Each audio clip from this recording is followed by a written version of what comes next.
What up, gamers? Today we're talking everything going on with Update 46.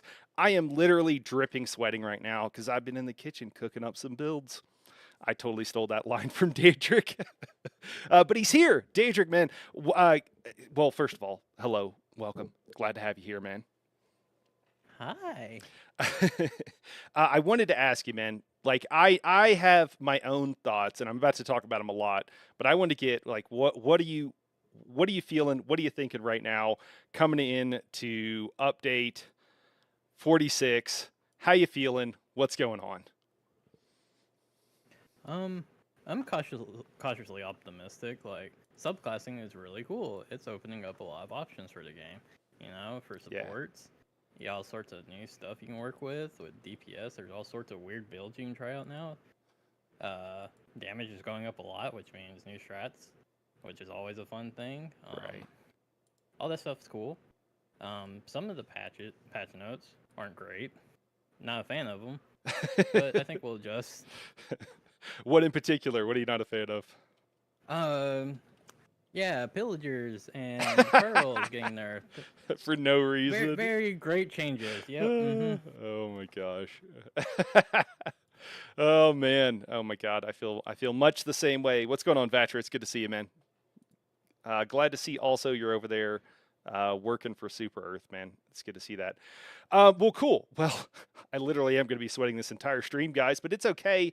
I've only got 6 to 8 hours of streaming after this, so not a big deal. What up, Wampus? I'm surprised they didn't release another patch notes or update after that one that one a month ago. Yeah, Vatcher, I think we were all a little bit expecting some more changes, and then Zoss was like, nah, it's good. Put a stamp on it. It's good. Send it out the door. So, yeah, I guess they're happy with it. Yeah, that's the impression we get at least. So yeah, well, I wanted to maybe start off, and I think I hesitate to say this, but I think I've cracked the code on the raid group optimization, and oh dear God, I'm realizing I wanted to make a really nice thing so I could show everybody. Actually, maybe we need to go somewhere else. We need to go a different direction with it because I need to make something that I can give to you guys real quick. Actually, maybe we could just do it live. Maybe we could pull up Luna's sheet and we could just like do it live for everybody. How does that sound, Dietrich? Ooh, that Um, do, sounds fun. do you got any thoughts or anything in particular just overarching for raid group optimization or comp rather? Not, I guess it's kind of the same thing. Like anything to Um, you that like is like sticking out or what have you. so I think the big thing that's changing between current patch and next patch is the fact that we have so many extra sources of pen and crit damage Yeah. from the classes we can choose now. So we're ending up dropping sets that normally we'd run a lot of, or like Alkosh and Ellie or EC. Those are pretty much fallen by the wayside. Yeah. And I think also like I was looking at it earlier, kind of the thought I've come to right now is that I think it's like you can run a bunch of different comps. Like you can do a lot of different things and it's not that big of a deal. Like you can have people even in pugs, like people need to source a little bit of their own crit, maybe a little bit of their own pin, depending on what's going on and what their build is, if they're running a build without any of those things. But I don't think it's actually that hard now, currently. That's my take. Absolutely, yeah. Yeah. On average, it's a lot easier to source stuff. Cool. Yeah. So those are all good things. Vatra's like not even a hey, we aren't releasing anything else. Vatra, Zoss regards us as mushrooms. They keep us in the dark and feed us shit. That's a for my military days. I like variety a ton, especially viable variety. Yeah. There's a lot of viable variety coming out. I think it's good to see you, Wampus. All right, guys, we're giving everybody a minute to get in here, but I think that we're good. I'm gonna pull over, and I'm using Luna's. We'll just blow this up. Let me get OBS set up here. Let's switch scenes. Hey, there we go, and I'll maybe move this over just a little bit. So this is the handy dandy amazing tool that I can link in the description of here, but this is from Luna and this is her amazing sheet. Guys, when it says copy from sheets here, once you get all this done and you copy it, I'll have to show you guys because it just pastes into Discord just like you would want a roster. Everything's formatted and it's absolutely amazing. Daedric, we talked a lot about raid group comps, man. Do you want to jump in here on anything, or should I just cook it up? Should I just go? I guess start off with like what kind of DPS you're expecting to run. Yeah. Oh, that's a great point. Actually, just finished recording the new meta setup, and I think I just called it that because I was out of naming ideas at this point. Not that you guys have seen, but that I've done. Period. So the meta setup, it looks like right now, is going to be the same thing that we've been running kind of on our Sunday group, which is we're running, of course, the Arcanist, running Beam. Guys, Beam is still just good. It's just too good. It goes forever. It hits a bunch of different targets, and it's like 50% of your damage. So we're still going to be using the Beam. There are builds that will do more damage than the Beam, but for most people and in most situations, you're probably just going to be beaming. It just makes the most sense, just like it does currently. So we're going to be running Arcanist, we're going to be running Nightblade, and then probably Templar. Now, I will note on the Templar, we see a lot of people running a Templar skill for extra critical. We'll actually go through it here in a second when I'll break out some maths for us to look at, because I think that the visual aid will be incredibly important. But you don't actually need that. It's really only if you're assuming, I think the group is, I assume that people are thinking that the group is not running either brittle, or there's even been situations where people are looking at dropping lucent echoes, which I don't.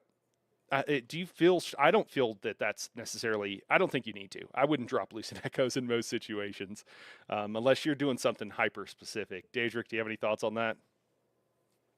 Yeah, it's kind of a weird spot because the sets that you would replace Lucent Echo with give like so little value that it's like, yeah, it's technically a bonus, but Yeah. Yeah. At what point are you just making things more difficult to make things more difficult?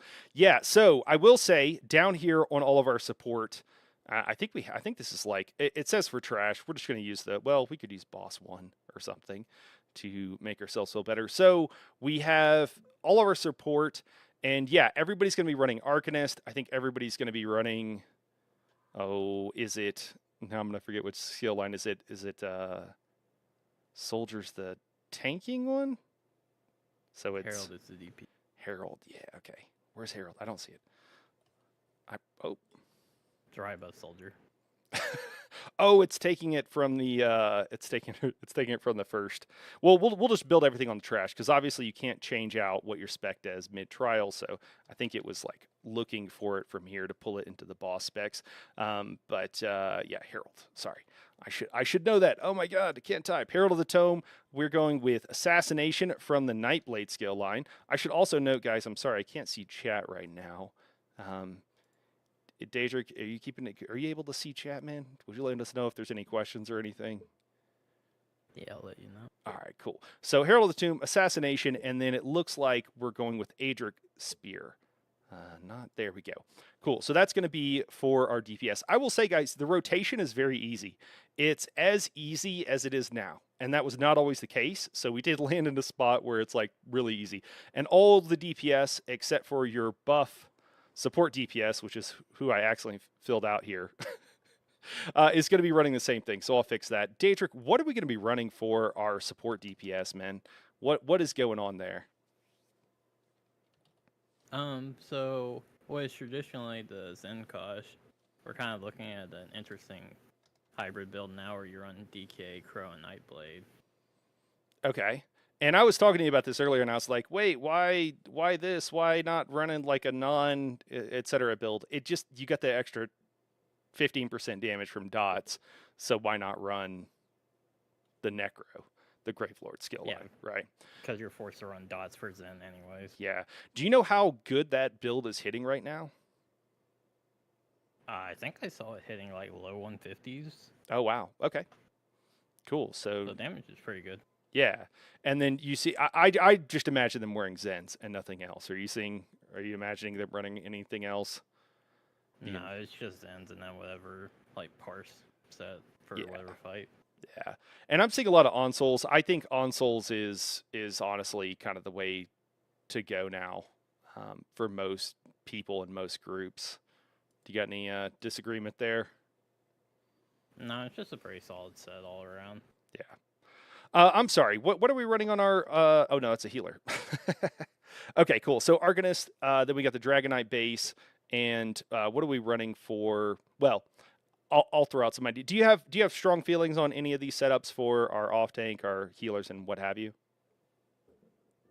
No, it's kind of pretty freeform with like where you put stuff. Like you do need Nitro, you probably want a Colo. Yeah. You do want some of them running Catalyst, so the Nightblade, what is it, Siphoning?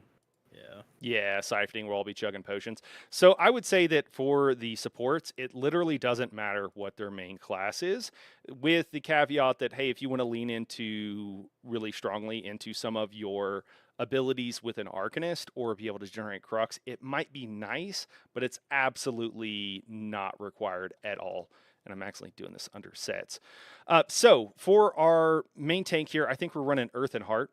Because we need it. We need that igneous weapons, which honestly, like there's a world where I could see that going away eventually. But for right now, we need it. Also, if you're going to run Stone Giant for the stagger, which I don't think most your average group and average players are absolutely not. And I would point out, by the way, that I have like a sweatier roster that I am. You'll see it in our Rock Grove group, unless things change on Mondays and Wednesdays is when we run that group, that hard mode Rock Grove.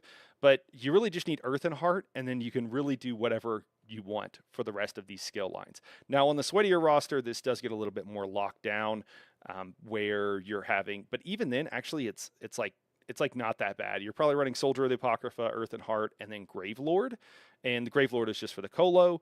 Soldier of the Apocrypha is just a great skill line that kind of, it slices, it dices, it even mashes and squishes. For the sweaty setup for the off tank, I have Daedric Summoning, Winter's Embrace, and Siphoning, because someone needs to be running Winter's Embrace. It could actually be on the main tank, but that's what I'm going to be running that. I'm going to be making that build. I will also note, guys, that Daedric here is the guy. He's the mastermind behind the website. Now he helps with the website, does most of it really, and I think what we're going to do is we're going to try, I can make all the cards and everything for all these various builds and put them up on the website, or really get Daedric to help me put them up on the website fairly quickly.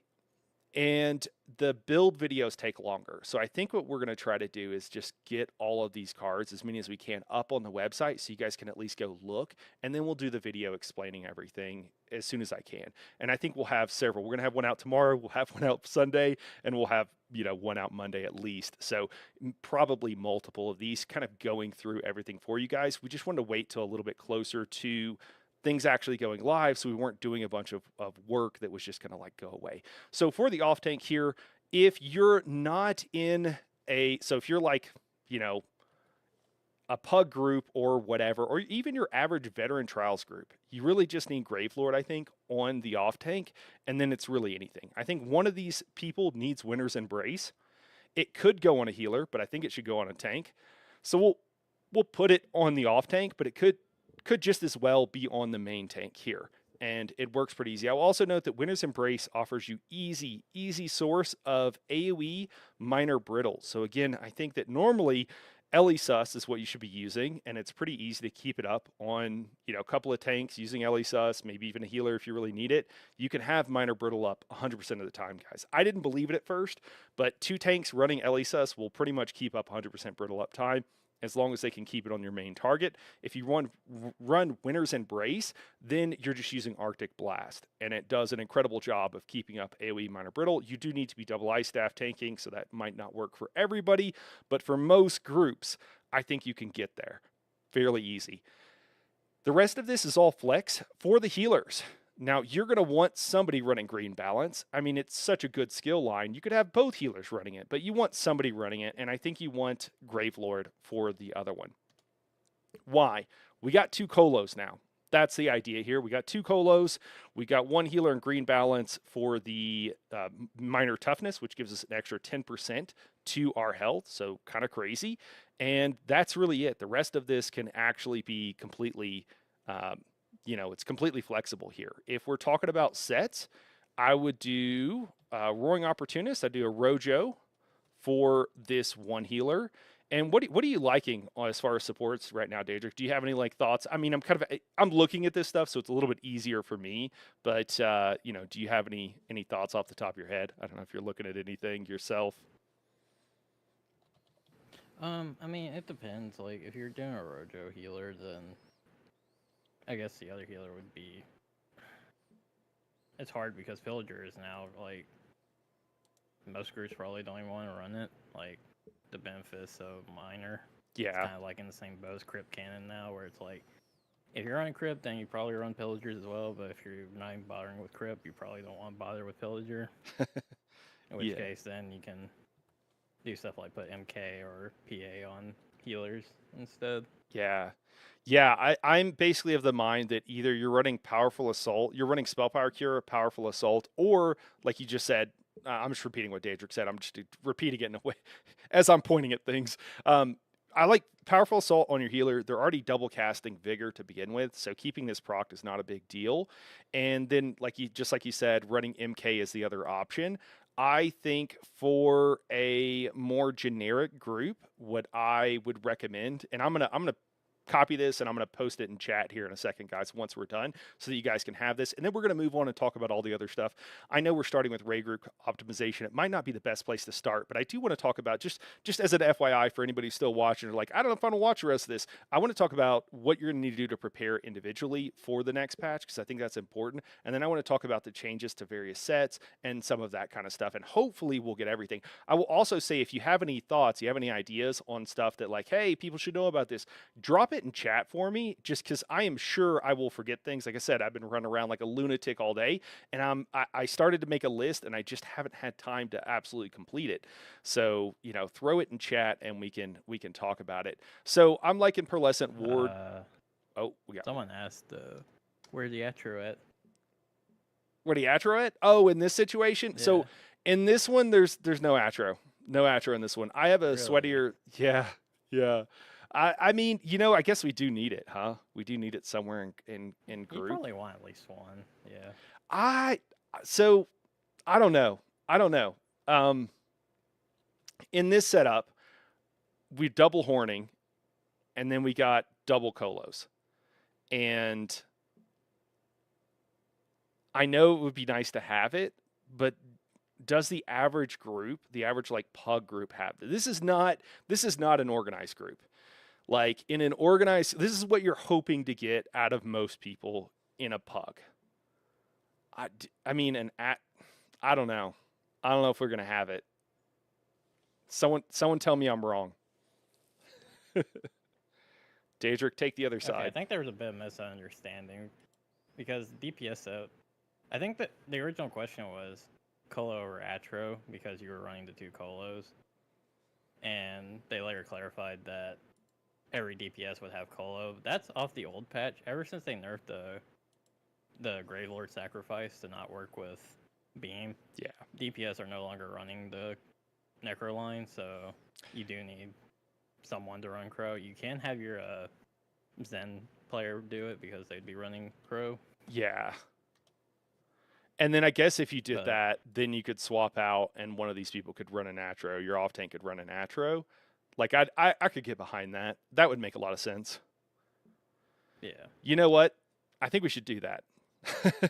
Let's do that. What is it? It's probably Daedric summoning. Is that where the Atro Yep. comes from? Cool. All right. I like it. I don't know who that was, but that's a great point. That's a great point. This actually just It's from Nino. Nino, of course. All right, there we go. Nino, thank you. Cool. So yeah, that's a great point. I was kind of thinking that like in a normal pug group, you would just eat it. You just wouldn't have it, because I don't think that most groups actually do, even though it would be nice. Yeah, so that's great. That's a absolute improvement. So here, Pearlescent Ward, and then I would actually say that you're running Elemental Catalyst on this tank. And the reason for that is we'll pull up the crit and penetration, guys. But I think that one, you might be missing, brittle. You might not have it up all the time, sure. And you only need really two sources for EC here. I don't think you really need the third. So you can get ice and then you can get fire shock somehow. I don't think it's too hard, and I don't think it's probably asking too much to get those. Yeah, and you know, I'm a little bit riffing on this, but I think this works pretty well. So feel free to correct me. That was, you know, just like, or ask questions or what have you. We can talk through it. So to me, this is what probably makes the most sense. And then I was actually going to say Arch Druid for this person. I know that's a lot. I know that's a lot of colo. It's a lot of the debuff there. You could flex this out for something else, but then you're going to have it up like 100% of the time, right? So basically, you're going to have one person in Naz here, and so you're not going to be able to quite extend it to where you have 100% uptime. Honestly, realistically, you could go with something else here, because what's going to happen in most groups is that you're not even going to be calling ultimates. Like you're gonna have downtime because it's not being called for, and because people don't know when to ultimate, more so than not having enough ultimate is been my experience in these groups. Daedric, am I off base there? What do you think? No, you're completely on point with that. We're gonna put Nazare on our Rojo healer. It could really go. Just whoever's doing the horn has to do it, and if you swapped it out with the other person, that would be honestly totally fine. I don't really feel off the top of my head there's any reason for that to matter. No, not really. I mean, you're going to do a little bit more major force uptime, but it doesn't matter. We're literally ignoring major force from the horn, and we're just trying to get horn for the resources, which the resource buff, which gives us a buff to our damage, which will last for 30 seconds. So Nazare here, and then on this other one, I actually had had Spalder. Again, they could flex it out. They could run Symphony instead. That would be totally fine. Hopefully most people who run raids kind of understand. I think most people do that, like, if you see Spalder but you're like, nah, I want Symphony, it's not that big a deal, go for it. I think a lot of people too, instead of Spalder, they're going to want what is the set, the Ozazon. They're going to want Ozazon. Ozazon can be good for safety, but to me that's like a hard mode trifecta type thing. We lived without it for so long and everything was fine. And I get that it can help out a little bit, but I just don't think it's that necessary. Daedric, am I wrong here? Nah. All right. Also, we got some questions in the chat. Oh, okay, cool. You mind? Disco Film asked if there's any multi-class tips on vampires. Oh. They liked your video on the Vampire Nightblade. Yeah. That skill line is pretty good for most people. I've played around with it a little bit, just by using, and I forget if it's Dark Cloak or the other morph. I feel like it's not Dark Cloak. I feel like that's the tanking morph. Guys, I'm terrible with names. But it gives 10% just for using it, and it, allows us it procs the vampire as long as you're at stage 2. So I mean, I think you could just stick with that and then just kind of branch off into whatever you want to try. I played around with things. I don't think I have anything specific to recommend. Did that kind of answer the question? Luna, actually, in the Discord, has come up with some really cool builds. If she doesn't publish them, then I will ask her, and I bet she'll say yes, and I will publish some of her builds, because she has like a meta build that is another Vamp base build, but it's actually in the DPS channel right now. If you've got to scroll up a ways, but if you want to come to the Discord and check it out if you're not already there. What else we got? Guppy asked, what about Hunting's Rage and Spriggan's Thorns? Are those viable sets? Oh, man. Guppy, it's good to see you. Good to hear from you. Hunting's Rage, yeah, Guppy is trolling, I think, because Guppy likes to troll. Hunting's Rage is still a totally fine crafted set. I don't know what Spriggan's Thorns does. Am I being trolled? I don't know. Let's take a look. Do you know what that does? Oh! Spriggan's is just full. Yeah, Spriggan's. Okay, I didn't know the second part of that, if I'm being honest. I just knew Spriggan's. Yeah, don't need those at all. Guppy is trolling, I think. As she normally does. I will say, for crafted sets, guys, there are new crafted sets that absolutely work really, really well. So we've had for the longest time that you could run Order's Wrath, but Tideborn Windstalker is being added. It gives 12% increased damage to your direct damage, and it's really good. It works well with the beam that has now been changed to direct damage, and so it's a great like beginner setup. And honestly, when parsing between that and PA, like I could notice a damage drop, but it wasn't nearly as bad as I thought it would be. All right, any more maybe less trolly comments, Guppy? No, there's no other questions. All right. Cool. Well, on our main tank here, we are going to do Lucent Echoes, I think. And then, what else do I have here? Ah, yes. Crimson Oath's Rise, which I just had to update the value on that. And then you're actually going to run Tremor Scale on your main tank. So if you run Tremor Scale, and we'll go through the math in just a second, guys, because we're almost done here. If you run Crimson Oath and Tremor Scale, then I think you're pretty much like, people don't even have to take a pen line to get to cap. I think you're okay in most situations. Let me see here. Daedric, do you got anything you want to add to this, or anything you'd critique here? I think this kind of works. Let me see here. We'll go with Horn. Sorry, I didn't mean to talk over you. You might be thinking Yeah, too. I mean, the only thing I'd add is, I guess if this isn't a sweaty or semi-sweaty group, then no MK is fine. Yeah, everything else checks out. Like, you got 5k pen from Crimson and Tremor. You got both crit damage sets. I mean, you'd be able to bring a lot of things with this comp. Yeah. Yeah, and I will say that, guys, probably the set that you're going to be asked to run, I think, the most. So, one, you could stick with Pillagers, and it wouldn't be. Nah, I think you're getting rid of. I mean, I don't think you're going to run it because you want the EC and like your average group where you don't know what people are bringing and you just want to get through some content. I think this is what you're going to be going for. I wouldn't decon Pillagers. I think some people are just going to run it because it's there.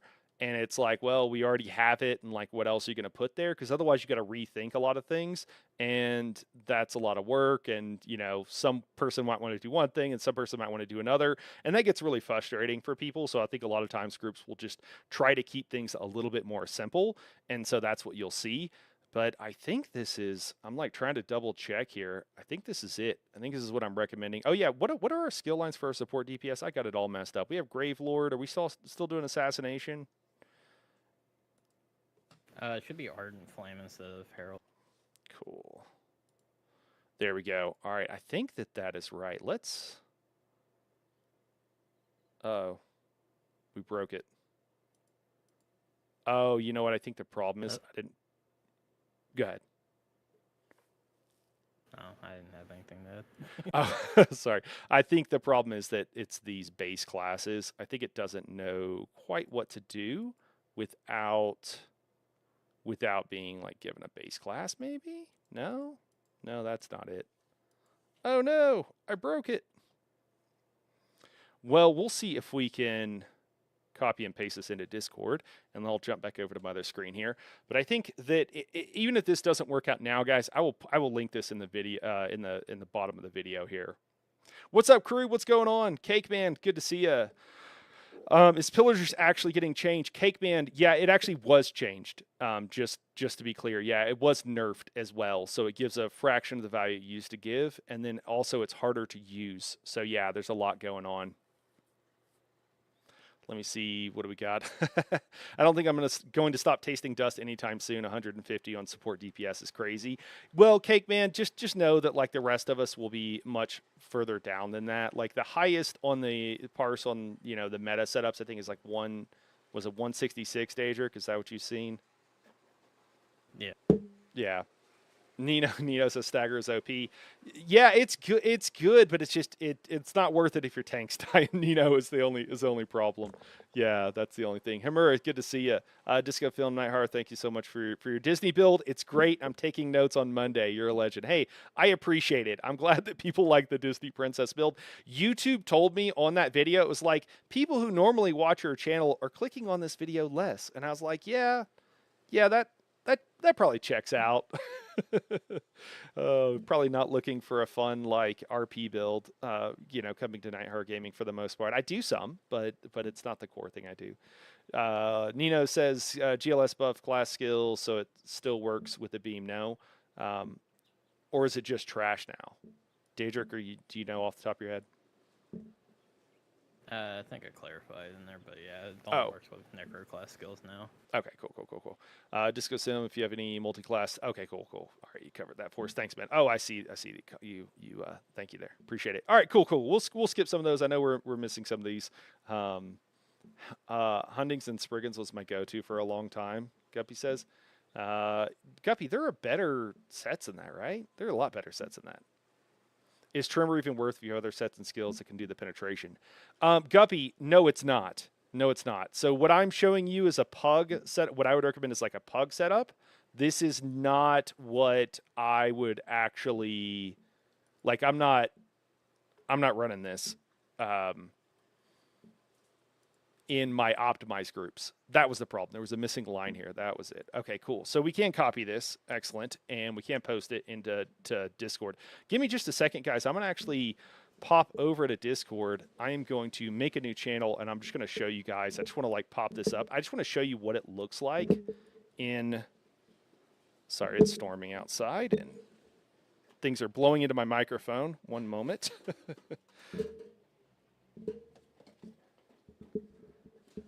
There we go. All right, we'll make just a temp channel here, and then I'll just have to turn off streamer mode for a second so you guys can actually see this.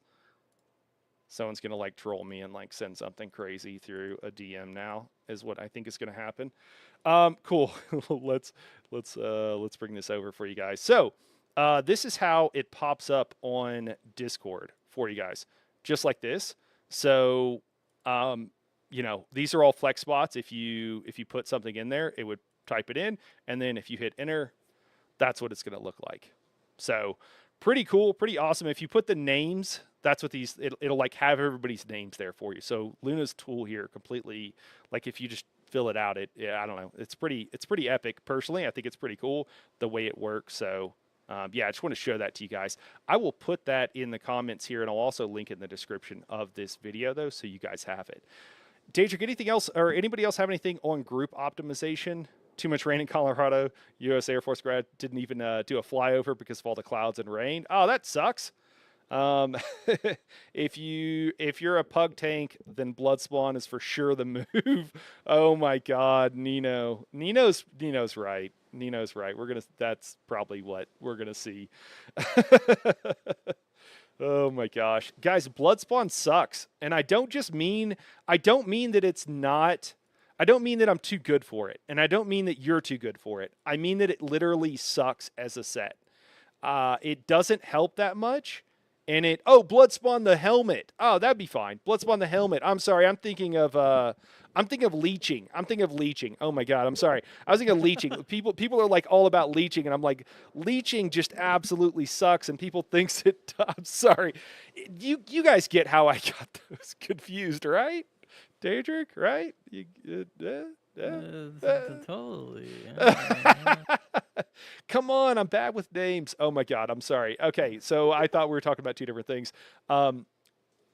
My deepest apologies. Noob trap set. Yeah, it looks like it would be good, but it just doesn't heal very much. That's why leeching sucks. It's not because I'm like, don't wear, survival or selfish sets. That's not why. It's because I literally just don't think it's a very good set. And I wish that other creators would stop recommending it. It looks good.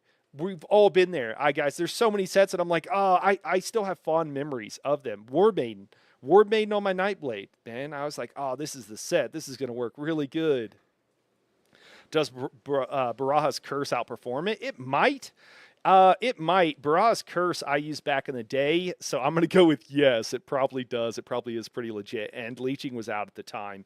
I think I used them both. I stacked them, and I was ahead of the time. But the problem is it doesn't hit enough targets on a boss fight where you actually need to worry about dying. That's the issue with it. But there is a new set that actually increases the amount you can block and reduces the cost of block. It's is it crafted or overland?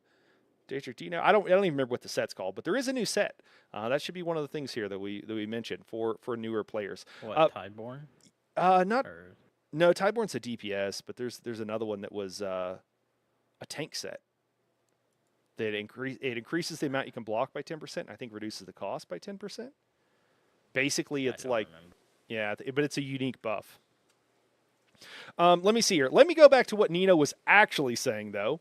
If you're a pug tank, then Bloodspawn is for sure the move. Yeah, just because the resistance and a bit of healing, not a bad idea. I do think though you need to provide some pin if you can for the group. But as a new tank, I'd say rotating defensive ults with Sax and Bloodspawn and Master Sword and Board is legit goaded. Rotating defensive ults with well, we don't need Sax anymore. So, like, we just don't need it anymore. And, I mean, Bloodspawn for the ulti gen, sure, sure. I prefer Engine Guardian for newer tanks with Master Sword and Board. I think those two things can pair quite well. But that's me. I don't know. That's just my take. So the Tyborn name looks. of it says Full Belly Barricade. Oh, It's an that. overland set. Yeah, full belly barricade. Yeah, that's what it is. And did I get it right on what it does? Yep. Yeah. Increases block mitigation. Block cost is reduced. Yeah. Yeah, I think Engine Guardian's a bad set. IMO. Oh my gosh. Nah. Because Roxy, you have to not be blocking. You have to not be blocking. That's why it's not good for new tanks. You want them to be able to hold perma block. That's my two pennies. But now there's so many better setups for a new player, for like a new tank that you could just run, where you could use either siphoning strikes from the Nightblade skill line, right? Like that's going to be absolutely goated moving forward. I mean, that is a set that I mean or that's a class skill line that like you can cast 4,000 health for 2,000 of each resource, or is it 2,800? I think it might be 2,800. It's amazing. It's ridiculous. Oh my God, Guppy is just trolling. Beekeeper is goaded. Okay, Guppy Saurus is a little bit of a troll. We love her, but she is a little bit of a troll. All right, we'll call this my pug recommendation for the new patch. Guys, I'm working on a video, and I will do it. I'll try to have it out by Monday, talking about raid comp and a couple of suggestions for you guys. Let's actually move on now that I've done that. Let me actually post it here in chat for everybody as well. Guys, that's the spreadsheet that we just did here. Hopefully it links correctly. Teaching people to perma block is a trap. They have to unlearn later though. It's not a trap. People don't know when to block, and if they don't block, they die. And so you want them to block so that they can learn when they don't need a block. And so it's not about perma blocking like I might say perma blocking in a colloquial way. I don't actually mean that you never let go of block. That would certainly be a bad idea. I also think, and I've done videos explaining to people, they got like, I have one that had like less than 1,000 views. It's ridiculous, but it did incredibly poorly. But it's not just after you get heavy. The heavy for a heavy mantra that I think TC Lee over the tank club got popularized. I think that's great. I think it's a good mnemonic for new tanks.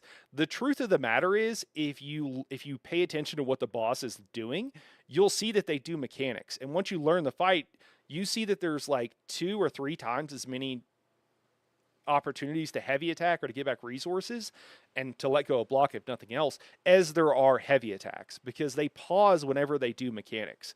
And that for you as a tank just means full resources. And so you can just heavy attack and get back all your resources. But for new tanks, for new players, you want them blocking. Otherwise, they're just going to die because they don't know when they need to block otherwise. So you need them to block a lot and then tentatively, slowly learn. That is part of it. They do have to learn when to let go of block. But honestly, even now, siphoning strikes, you could just perma block.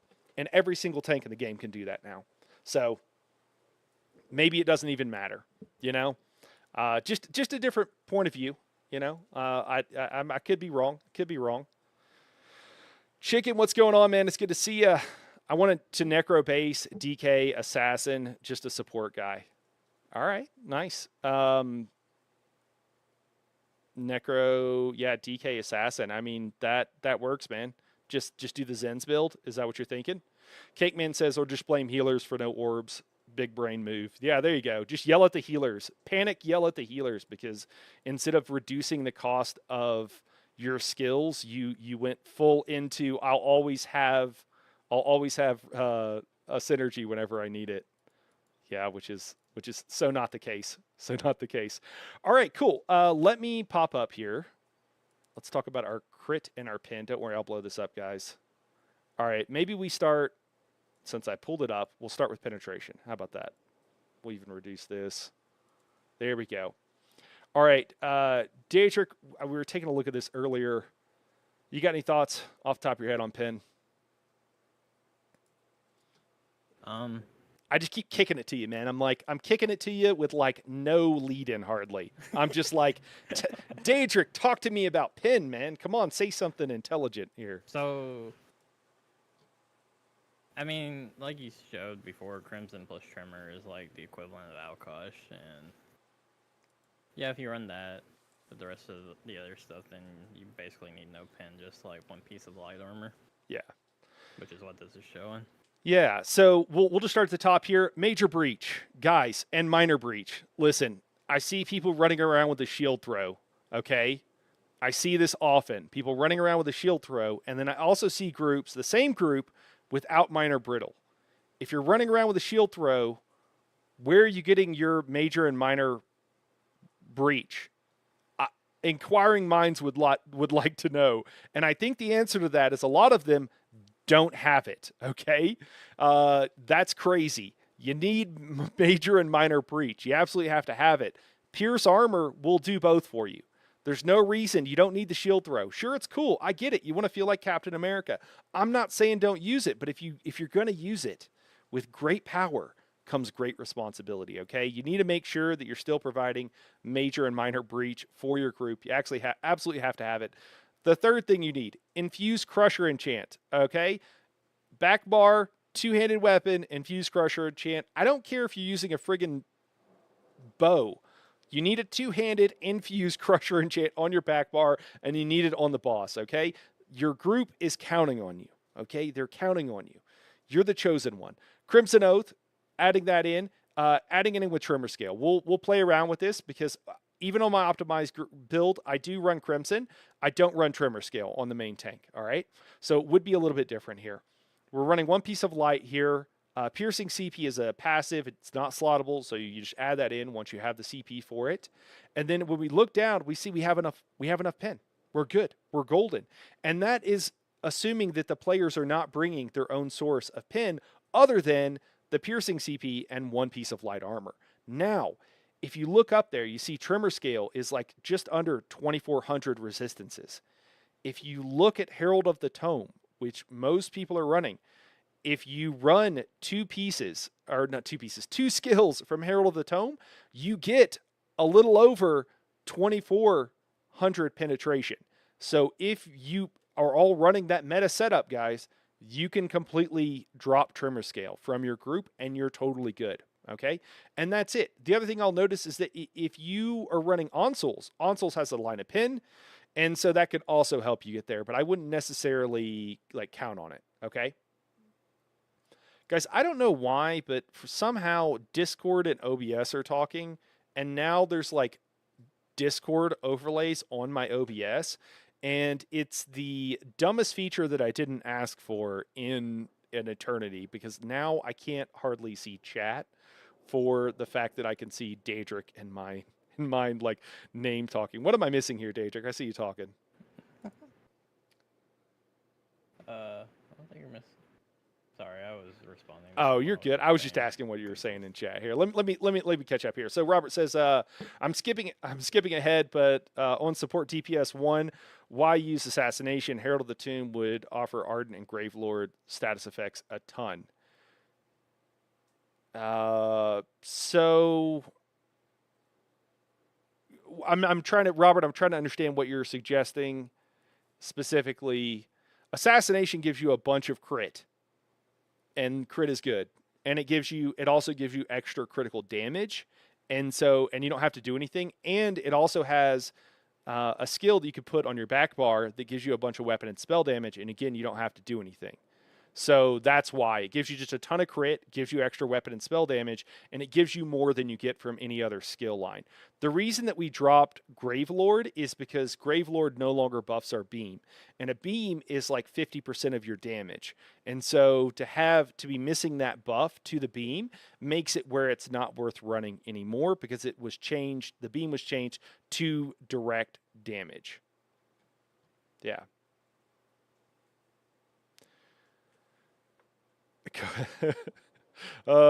Guppy says, any class purist going to be a thing where you only play one class?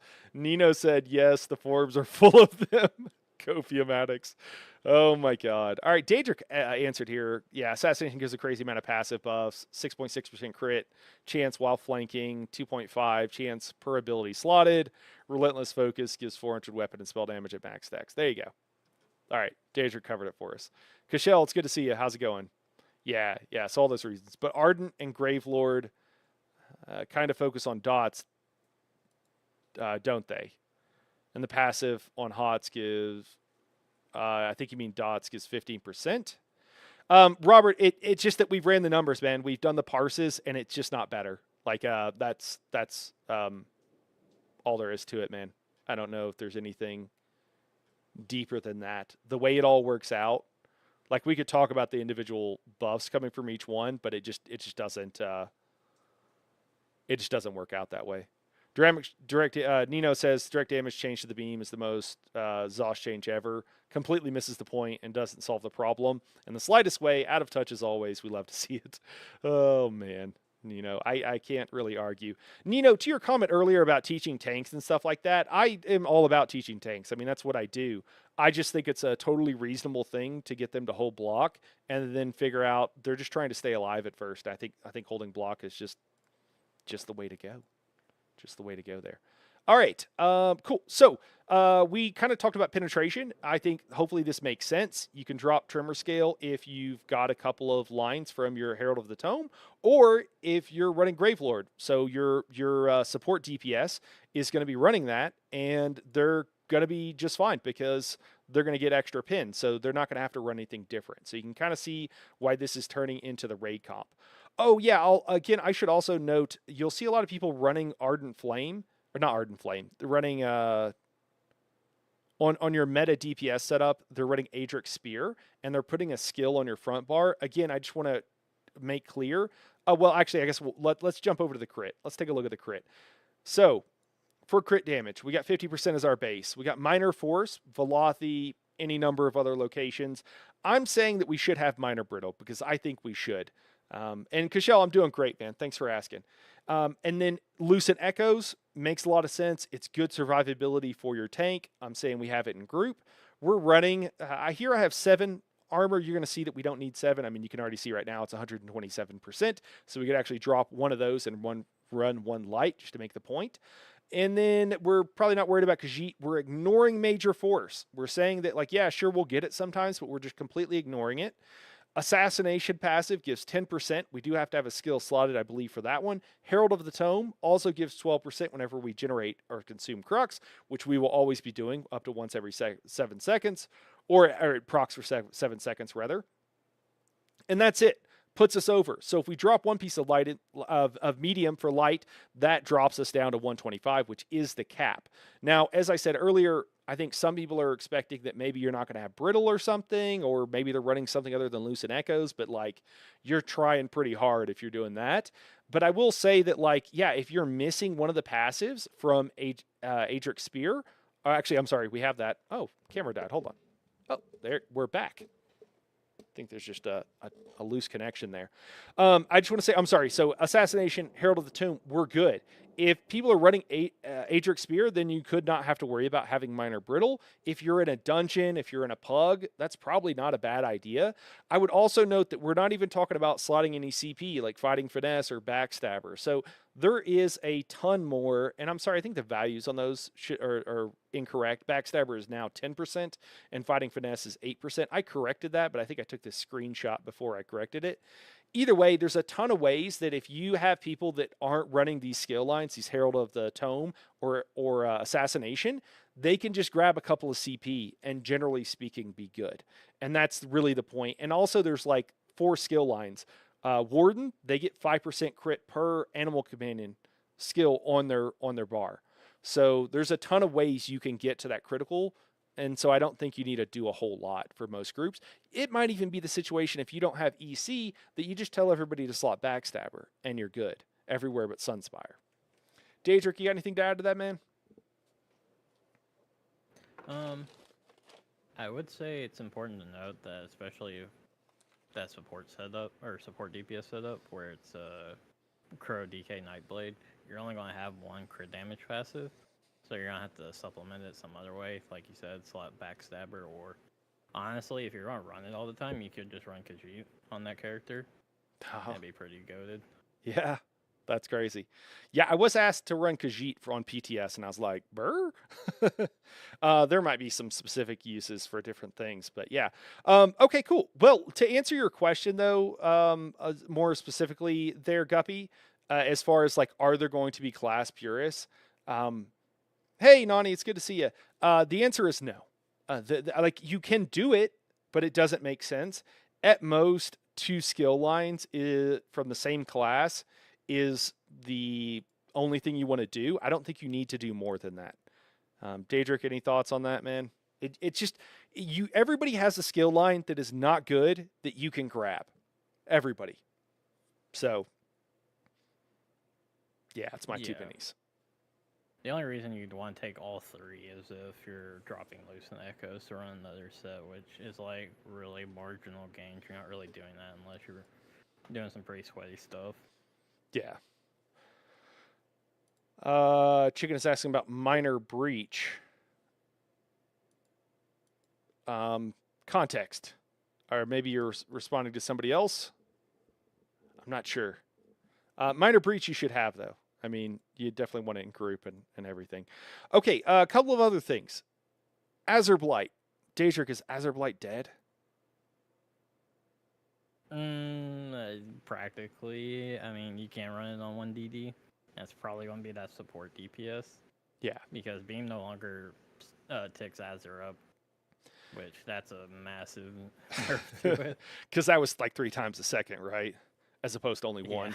Yeah, so it's kind of crazy. It's kind of broken. And then what happens with Azure Blight now, for those who don't know, is that instead of everybody getting their own stacks, you share stacks.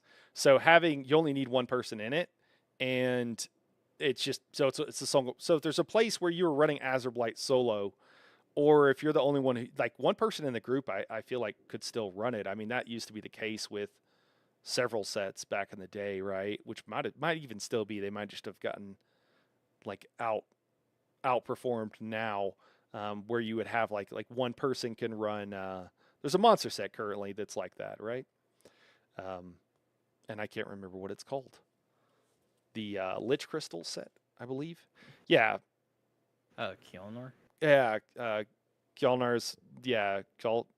Kajal, I don't know how to say that. Kjolnir's Nightmare is one of those sets. So you can still have 1 person in it, I guess, if you want it. But you're probably not going to want to run it with the beam because it's not going to perform that well. All right. Moving on from there. Pearls of El-Nofay. Guys, just run Trample. I'm not saying decon it because maybe your Raidley will want you to run it, but I'm going to end up deconning mine. There's just no... Trample lasts for 9 seconds. And if I'm someday in a situation where I just don't have the bar space, but it makes sense for me to keep my mag under 50%, I will recraft it. That day is never going to come. So it's just dead. You're keeping it in hopes that they change their mind about it, but yeah, it's pretty much dead. Just run Trample, I think, is the way to go. Nino says... or actually, Chicken says, wonder anyone running Deep Fisher or Corpse Buster. Well, you get Minor Breach from a lot of different places, so you don't actually need those from sets, Chicken. So if someone has the Chill status effect applied to them while in a wall of elements, right? Is that the status? Something like that. It provides Minor Breach. Basically, if you're running Ellie Sus and wall, you're on a tank, you're good to go. You're going to have it up 100% of the time. There are also other sources of it as well, so you're always going to have minor breach. You don't need any of those things. Unfortunately, they're just kind of nice to have for solo content with running Deep Fisher or Corpse Buster. Or yeah, even then you shouldn't have. It's easier to keep up with than Brittle, and you only need one person to do it. So yeah, it doesn't really make sense. Nino says As of Light should never have been an issue. It originally got changed 4 times because of PvP abuse, and they knew of its problems, and yet they still let it happen. The original purpose of the set is not even how it's used now, and you can't use it how it's intended, even if you wanted to now with the way it works. Yeah, it checks out. Yeah, it's kind of frustrating that they continue to try to, balance things, PvP and PvE all together because they don't want the extra work of having to balance them separately. Luan, what's going on, man? Says, does anyone know if Golden Road is going to be part of the ESO Plus after this update? I believe it. I have it on good authority. It is, Luan. Daedric, is that your understanding as well? Anybody else want to chime in chat? I don't think it's confirmed, but it should be, as that's been the pattern every year. I know somebody who's waiting for that and expecting it to happen, I guess. So they will also be very disappointed if that doesn't happen. But I think it's supposed to. Yeah, but I don't know if they confirm beforehand what they're doing. What else we got? Pillager's Prophet. Pillager's Prophet got a 60% nerf, guys, and it's barely better than just running a mythic that will transfer all of the ult on one person to the DPS. And I just don't think it's worth running any of it yet anymore, brother. That's my take. Daedric, anything different? Yeah, I mentioned it earlier. Like, the only case you'd run it now is in groups where you'd be running Crypt Cannon. So it's like, if you don't want to run Crypt Cannon, you're probably not running Pillager in your group at this point. Yeah. Yeah. Well, guys, we're right at an hour, and let me do this. Let me bio real quick. We're gonna kick you guys to an ad, and maybe show you some bunnies, and we'll be right back. When we come back, what I want to talk about are what do you need to do to prepare for next patch. I think that people are misunderstanding how they're going to level up the skill line, so I want to talk about that. There's other stuff associated with that, making sure you have the skill points you're going to need. I don't know anybody who has the skill points they need except for people that only have one character, and a handful of other things. So we'll do that real quick, and we'll be right back. And you get the bunny, be right back in the meantime.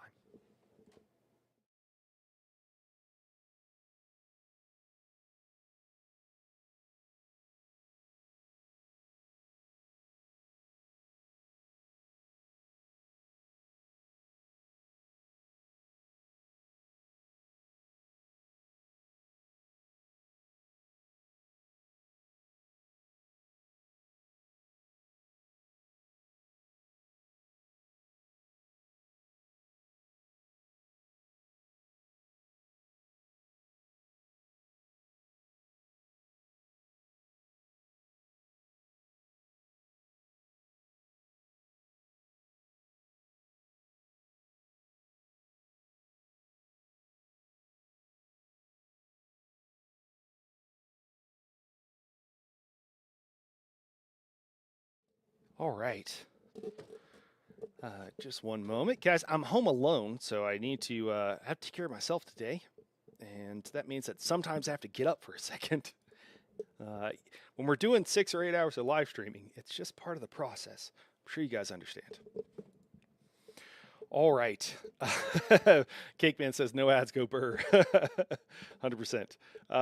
Good thing I get every Sky Shard and complete every base game dungeon quest on every character. I have skill points for days. Oh my god, Nino, you are set up. Wow, that's great to hear. Daedric, are all your characters set up for the patch, man? Okay, so absolutely not. But yesterday I farmed like 18 skill points. My mind was numb after that, but we're getting there. Nice. Dude, this is so funny. I was like, I've been getting skill points like slowly. I had not fasted enough on my various characters because I have 20 and I don't, they're not all, I get as many skill points as I need. And so most of them need like a ridiculous number of skill points. And, and then I helped make a roster for one of my runs. And then I looked at it and I'm like, I put myself on Sork. I'm a tank. I'm running Sork skill line, Warden skill line, and Nightblade skill line. And I'm like, my new Nightblade tank is just that. It's new. I like deleted my old one and re-leveled a new one for whatever reason. I don't know, because I'm crazy. So that doesn't have enough skill points. My warden, I had done that a while ago too, where I like made a new. I didn't have a warden. I'd been using like a wood elf, and it was really awkward because I always wanted more mag and always have tons of stamina. So I made a proper like warden tank finally. This was a while ago, but like when I'm not using it, it just sits there, and so I haven't gotten skill points on it.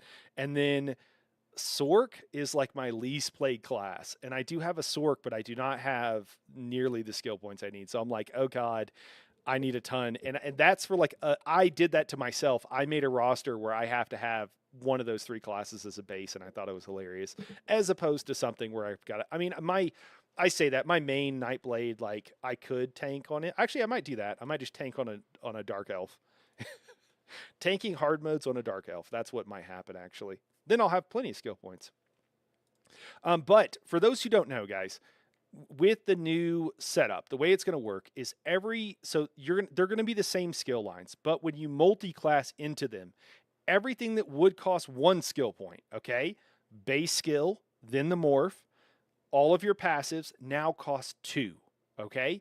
So you have 8 skill points, 4 passives in each skill line, meaning you're going to need twice that number now. So that means you're going to need, assuming you're running 3 different skill lines, from different classes, that means you're going to need just for passives, 16 extra skill points. Okay.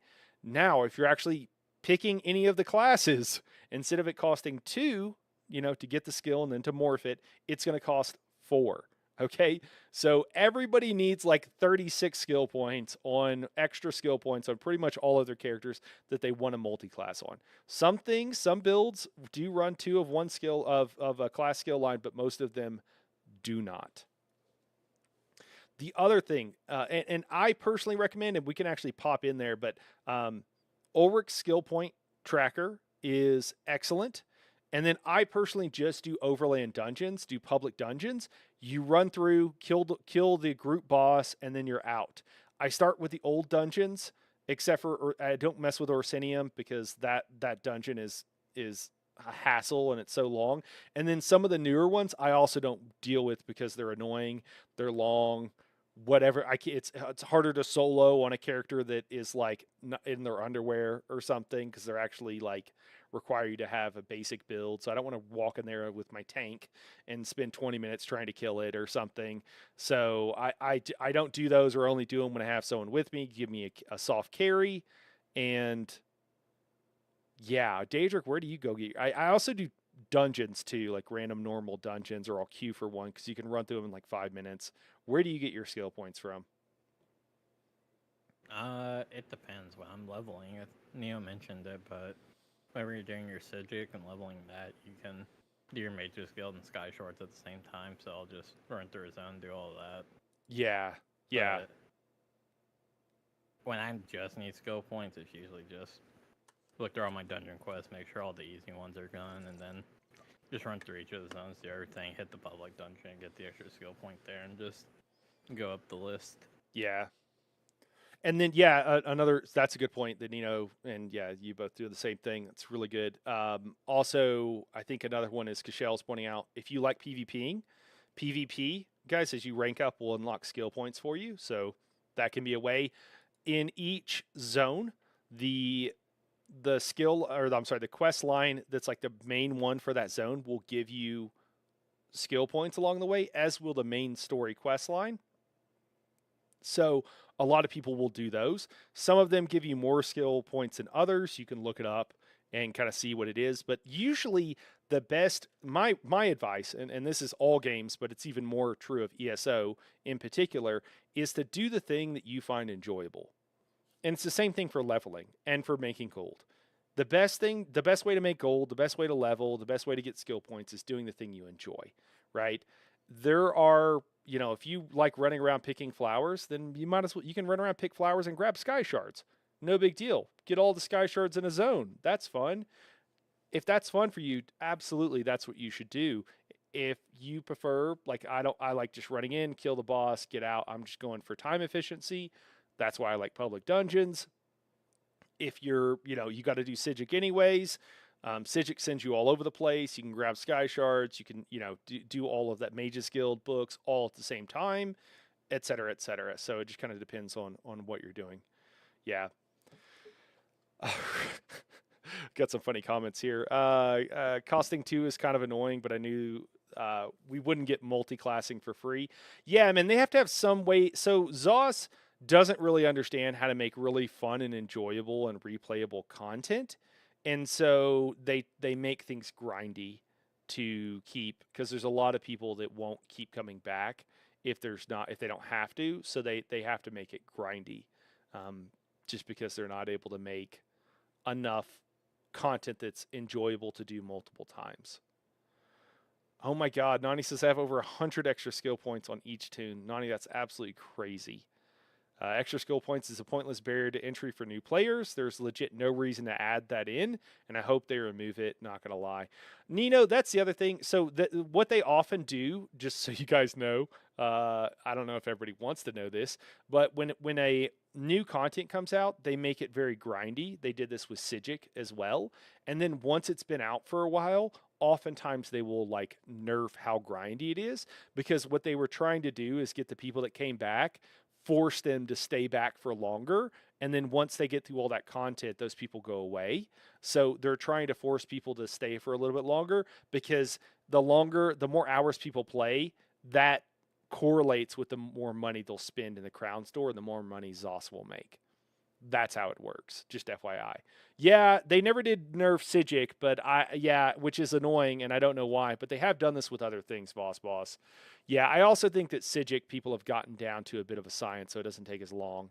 But yeah, and there's also certain ways too of like some players can hey Crafty, can do it quicker than others because they've learned tricks and what have you. So yeah, it's not 100%, but they have been known to nerf things, nerf the grind, because then that's bad for them. If it's too big of a barrier entry for newer players, then it's an issue that they can't get more money. It's all about the money, and it's unfortunate that game design decisions are not being made for what's best for the game, what's the most fun. It's being made for like, how do we make the most money? It's a thing where like monetization actually detracts from the gameplay experience, which is unfortunate.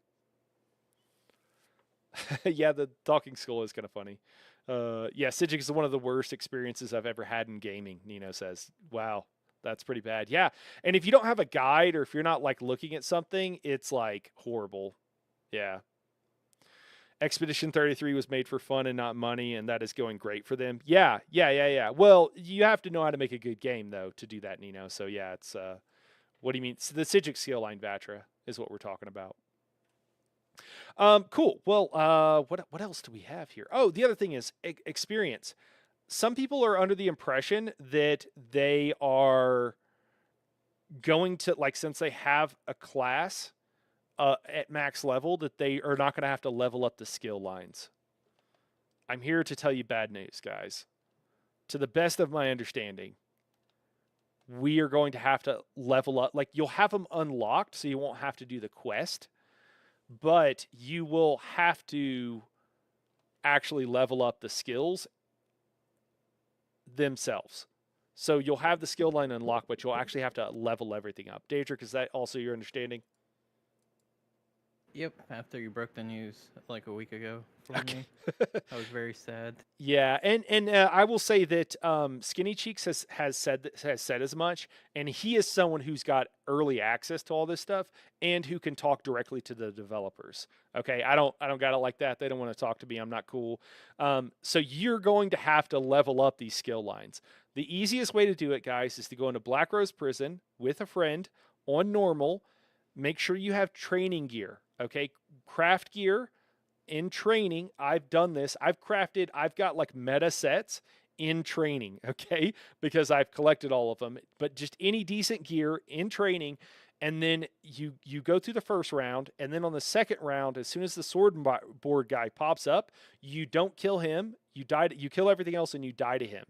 One person dies, the other person hits the res glyph, and then dies. And the other person doesn't take the res until that other person dies. Then they take it, and it immediately starts the round over again. That's the quickest way to do it. I know that's ridiculous. I'll be doing it. I'll probably stream some grinding. And you just kill everything again and just die and again and again. Yeah, a lot of people are just doing master writs. I would rather slam my head in a door than do a bunch of master writs. So I'm not doing that, but master writs are another way. Again, the best way to do it is the way that you find enjoyable. You can also bank up some XP on quests. So you could go do the dailies in several zones, a bunch of different zones, and not turn them in.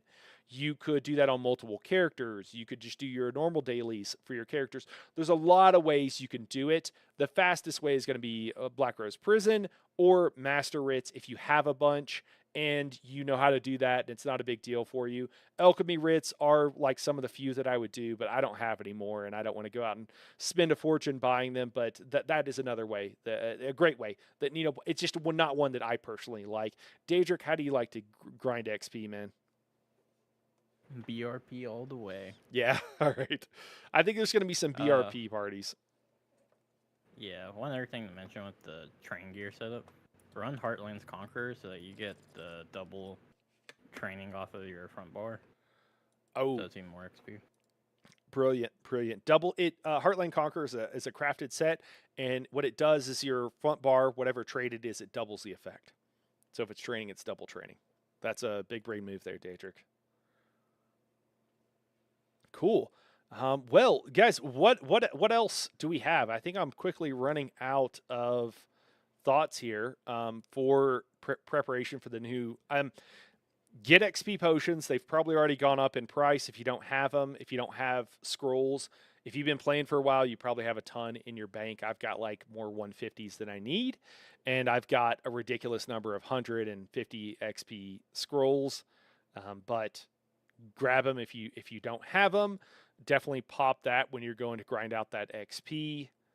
Trying to think of what else is good. We're going to be chugging a lot of potions for supports next patch, but I don't think that really matters. You're just going to need a lot of probably trash pots for a lot of your supports. At least I know I am for the generating ult via the Catalyst passive from Nightblades. And all my homies run BRP together. Yeah. They don't talk to you because you are mean to them. Oh, no, man.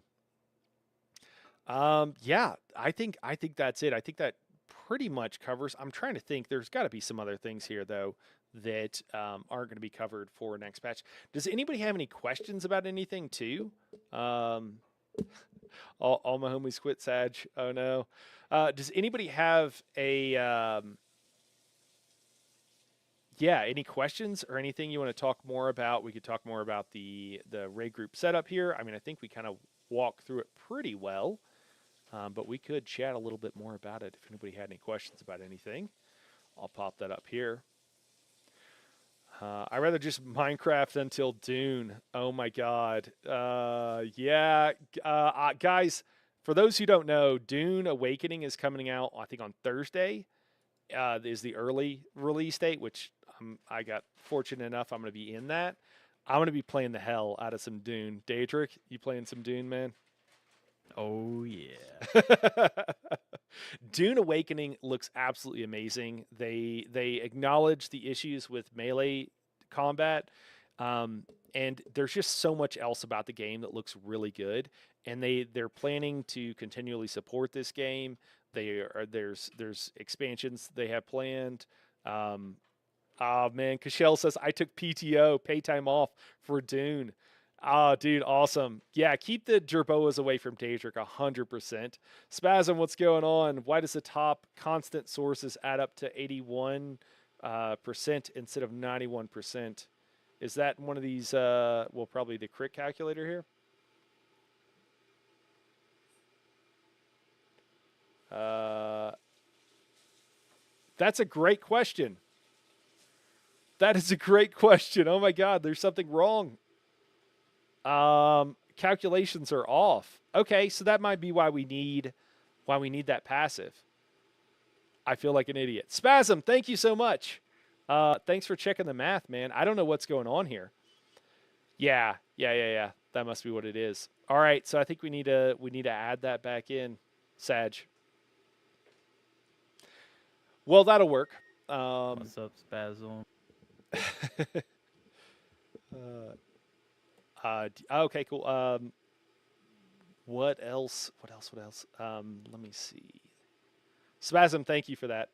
Spasm says hello, Daedric. Man, I don't know what's going on with my spreadsheet. Why did it do that? Why? Why, Lord? Well, easy enough fix. I'm glad we talked about it. But I think the Adric skill passive will do it for us there. Okay. That changes things. Well, not too much, I guess. I think the build and everything should still be good to go. Well, guys, we can talk a little bit about, one of the other things we could chat about is another way of doing this setup. I could show you guys what my kind of more optimal setup is going to be, I think. If you guys want to see that. I think we don't have a crazy amount of time, but I think we have enough time for it. Is that something you guys are interested in, or do you want to talk more about some of the changes to specific classes? We could pull up the PTS here and go from there. It's up to you guys. It's a choose your own adventure today.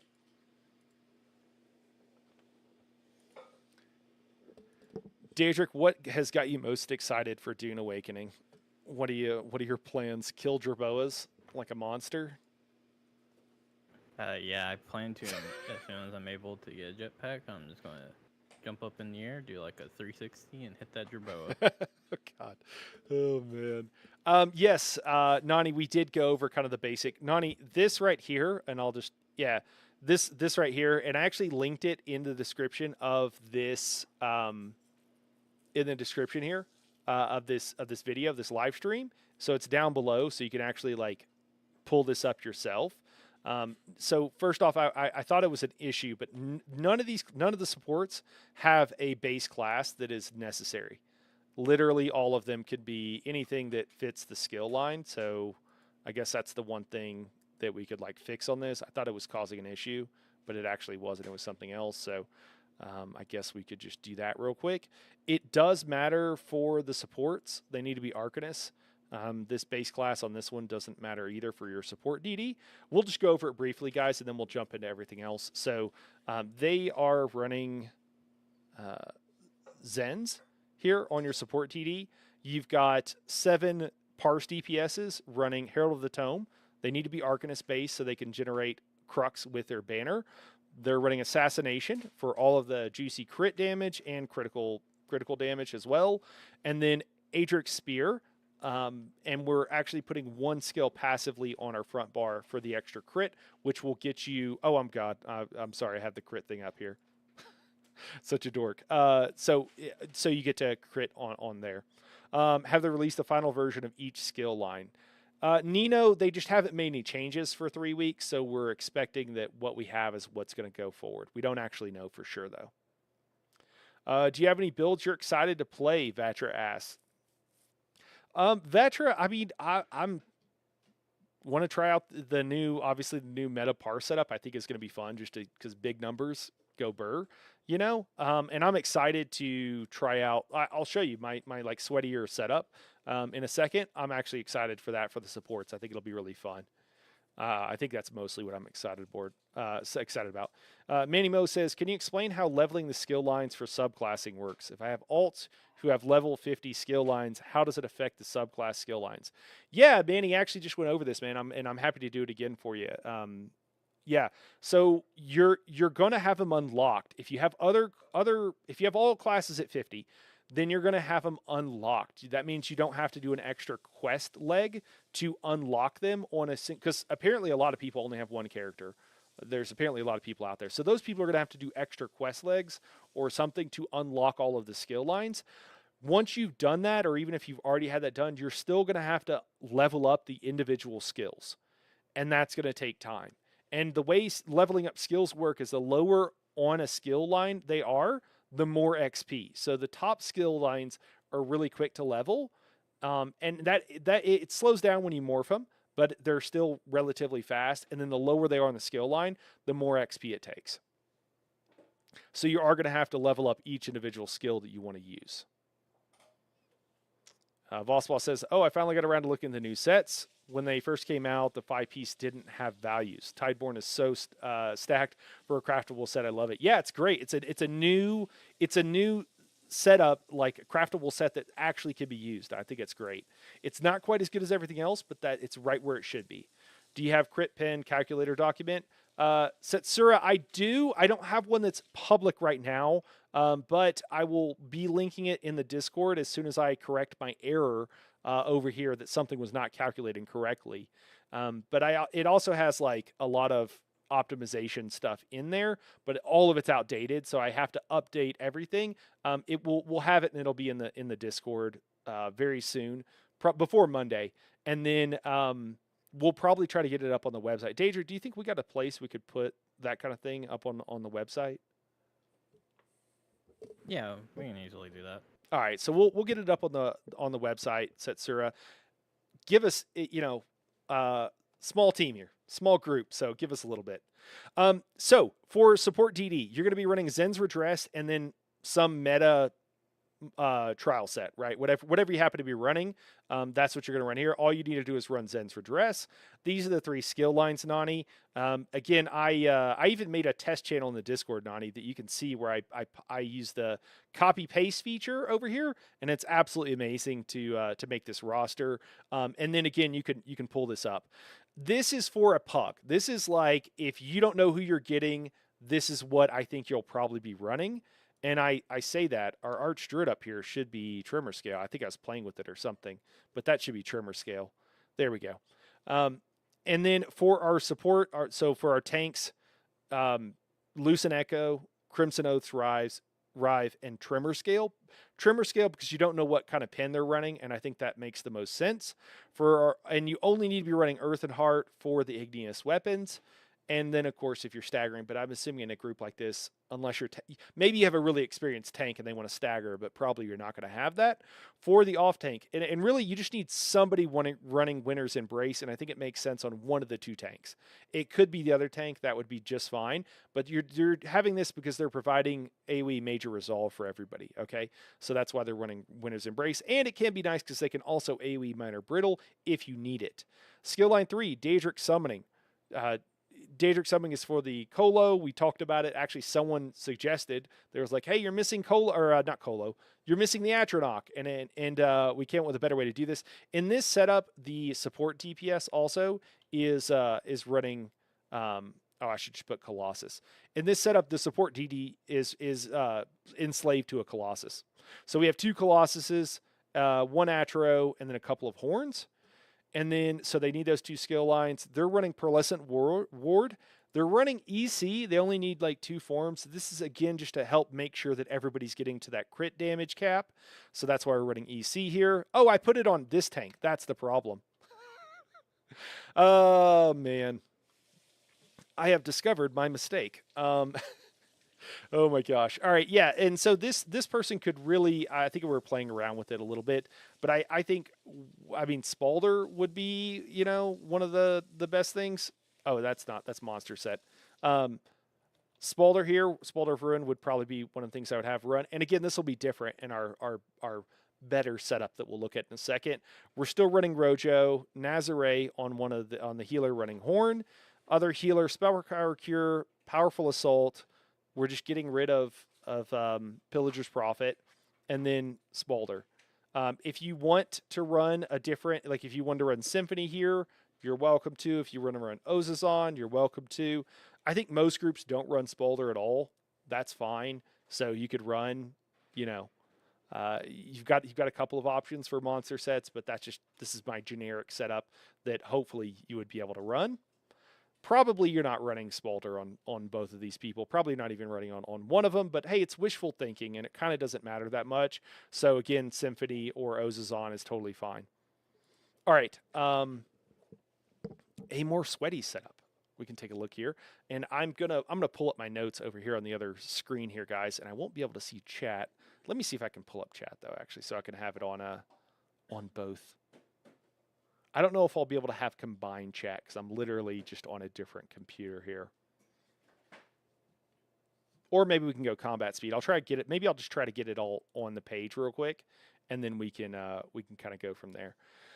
So, interesting thing here for this setup. It's a lot of it's the same. So we're still running Lucent Echoes on the main tank, and then we're actually still running the same set. So Crimson Oath. For your monster set, you don't need trimmer scale, so you can kind of run whatever you would like. I think that I was running. No, I'm running a flex here. I might have been doing Ultigen, so something like Baron Zadras could be really great. You don't really need it on this tank. This really is a flex spot. You could run anything you want here. It's just going to depend on your group. So just keep that in mind. We'll just leave it as a flex spot. You actually don't need to be a Dragon Knight either. Thank you so much, my lovely wife, bringing me a little bit of tea. Some Liberty. She's a great wife of a Helldiver. For our sets on our off tank here, Pearlescent Ward is what we're running. So we're splitting these two sets up so that we have a trial set on each tank, which trial sets, for those who don't know, that are tanking sets, have a 5% reduced damage taken. So that's why we want it there. And then I think most of the time, I mean, it just depends, but Powerful Assault, or they could also be running Zoran. So, or something else, depending on how like sweaty you're getting. I think PA right now is what I would go with. And then to make sure that we had enough of the Colossus debuff, we'll run Arch Druid. And then we're actually running a Colo on this person as well. I can't type. So we're running Glacial Colossus. For our skill lines here, this is actually pretty locked down on this person. So you can run Winter's Embrace on anybody, but we do need Daedric Summoning for the Colo here. Oh my god, why do I keep saying Colo? It's an Atro. Oh my god, I'm losing my mind. Daedric, if I said anything else that just doesn't make any sense. I think part of the problem is I'm looking at the wrong line here. Here we go. Yeah, we're running the Atro. Jeez, we're running the Atro on this person. I think Winter's Embrace could go on either. Like I said, we'll put it here. I think that's fine. The AoE Brittle is easier on the main tank if you're going to do that, but it's also a serious problem with bar space. And then like the other thing here is that everybody but the main tank is running siphoning, and they're all chugging potions. I can't think of. I've been trying to think of like the drinking brigade. I don't know what do you call when you have all your supports have drinking problems, Daedric? Is there a name for our motley crew that we could come up with or something? Alcoholics Anonymous. There you go. All right. The AA group. People are going to be like, Ethereum Archive? No. The other AA. This is actually a flex spot here. For our other one, this doesn't need to be a Nightblade, also, just as a by the by. I think green balance on this one, and then we're doing curative on the other, and then they have a flex spot. So, and again, this would be the base here doesn't matter. Although probably being an Arcanist is always a good idea, and the base here doesn't matter either. So this is kind of what I'm. And then for the main tank here, we actually do have some things that we're enslaved to. So Earth and Heart, and then I think this is a flex spot, but you're probably going Soldier of the Apocrypha. Honestly, you can do whatever you want, but it's a good idea.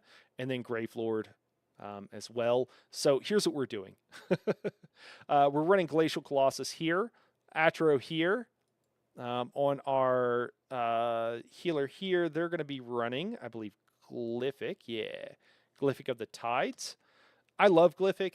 I don't think it gets enough love, but, it could also be me. I could just be a crazy Glyphic head. So 2 Kolos, one Atro, 1 Glyphic, and these people are just casting this on cooldown. If you're fully ulti-botting on these, like you can get an Atro in an idealized situation like once every 12 seconds, 12 point something, which is kind of crazy. It'll probably be more like once every 15, but that's pretty good up times. And then Glyphic you can actually do on cooldown if you're ulti-botting enough, but more likely you're going to be doing it. And it lasts for 15 seconds, which is insane, which is why you can do it on cooldown if you're just like going full on into the ultimate. For this healer here, they are. Did I do their sets? No, I didn't. So for the one healer here, you're going SBC, and then they are. So you have PA on the other person. So if you're not running PA in your off tank, then you would run it on this healer, and on the off tank you would switch to Zoran just for the little bit of or anything else you wanted. But I think Zoran is probably the way to go. But otherwise, you would run you're running martial knowledge here. So I just think you switch out, put PA on this healer, which will be very easy for them, and that could honestly be like a good enough optimal is just to put PA on your healer. That works perfectly with this healer. They're going to be in group and they're already procking Vigor twice anyways. So that's what they need to proc PA. And then you could just put Zoran or a flex spot here if there's something you needed. I don't know what would be better, but yeah, just realize that Zoran might be a new set that's being asked for on both tanks and healers. But martial knowledge, like in certain fights, it only applies to one target. And if there's multiple targets that are priority, martial knowledge is not worth running, basically is what it comes down to. You got any thoughts on this so far, Daedric? Anything you're unsure about? You're like, I don't know about that, Night Horror. Just I mean, it's looking good so far. I need to see the rest of it. all right. Monster set here. I would recommend Baron Zadras for ulti chin. If you want to ulti bot, you could also run Symphony. You could also run Ozazon. It's whatever you want to run. For this healer down here, do I have this right? Wait. Oh my god. I'm sorry, guys. I'm dyslexic, and I have really bad problems with transference. So I'm copying stuff. I'm trying to use my notes over here, and I'm basically just copying stuff wrong. So this healer is actually in Horn. So you only have one Colo and one Horn in this situation. That's what it should be. So this person is using their Colossus, their main tank, on cooldown. This is actually pretty easy to do. You only need to generate like 200 ultimate every 30 seconds, which what does that come out to? It's not a lot of ulti per second, so you don't have to do anything like absolutely crazy to be able to keep that up on your main tank, which is nice, right? Like you're not asking them to run trample, you're not asking them to run anything else crazy. Yeah, it's 6.6. So you get, you can get that pretty easily, I think. And if you're running like trample, it's going to be you're there, like it's going to be super easy because you get like 3 per second as a base. And then for your other healer or your healer running Warhorn, they need to get 250 ultimate every 30 seconds, and you're using Horn just for the resources. So they have a little bit more, but they're running siphoning.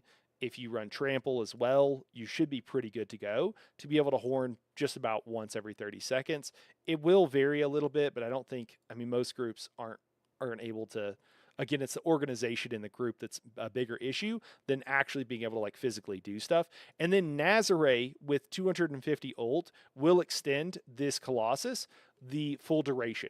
And so once every 30 seconds, we're getting a Colo and then we're horning right after it to extend is what's going on here. And then this person they're just, it's a Rojo setup here.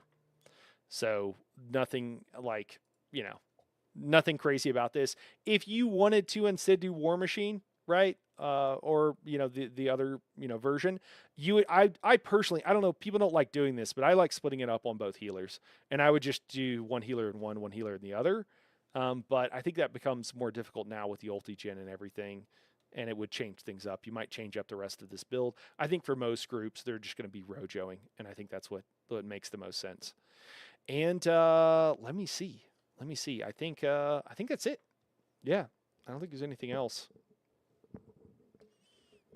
Any thoughts, guys? Anybody's point out anything that I've missed here? And I will copy this and also like paste this. Wait. All right, so we got some a couple of things here. This is great. Thanks. I've been making rosters all week and all for all the cores, but I'm still trying to figure out the best way to manage the trainers. Okay. Yeah, I think for training, Nani, it's this first group over here, which I'm sure is probably what you're referencing. So hopefully that helps. Saying Nazar Arch Druid. I think hopefully we answered that. I have to run. Get ready for the core. Okay. All right. We'll see you in a little bit. Yeah, we got to run with Nani in 20 minutes. And Nani, if you're not 30 minutes early, you're late. So she's got to run. We love Bevan Up Glage. What does expose the Baron tech? That set is terrible. No one uses that. Baron Zadris is like S tier for ulti generation. Yeah. That's a joke. Oh, okay. All right. I missed. I'm like, what?